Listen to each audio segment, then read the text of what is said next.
હજુ તો ગાડી આપણે ઇકોવાર ખેંચીને ગેરેજ લઈ જવાય. થોડા દિવસ પહેલાં આપણી ગાડીમાં પેટ્રોલ નાખી દીધું, કોઈ ડીઝલ નાખી દીધું તો ગાડી બંધ થઈ ગઈ. આપણે ગાડી બાજુમાં આવીને જોઈ તો દોડી ના ચડી તો તાર બોધી દીધો.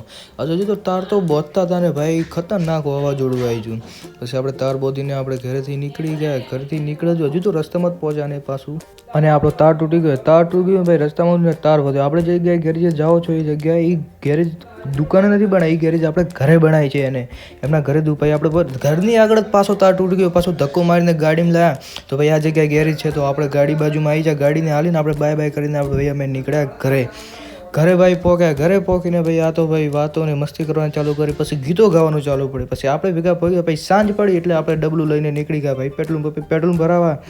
પછી પેટ્રોલ ભરાવા પહેલાં ઇકમાં ભર્યું, પછી આપણે ડબલામાં ભર્યું. ભાઈ ડબલામાં હવે આપણે પ્લગ લેવા જવાનું છે. આપણે એમાં 4 પ્લગ આવે એ આપણે એક ભાઈને લેવા મળે છે. આ ભાઈ પાસે આવ્યા ભાઈ, પ્લગ નહોતા આવી ગણ. હવે ભાઈ આપણે ડીપ મોટર્સમાં આવી જાય. હવે આ પ્લગ લીધા ભાઈ, જો આને પ્લગ આવે, આવા પ્લગ આવે, 4 પ્લગ આવે અંદર. પછી અમે ભાઈ તો ભાઈ આપણે ગેરેજે પહોંચી ગયા ને ભાઈ પ્લગની યાર આટલી ભૂંડી યાર તમે જોયું તો ખરા. પછી આપણે ભાઈ પેટ્રોલ ભર્યું.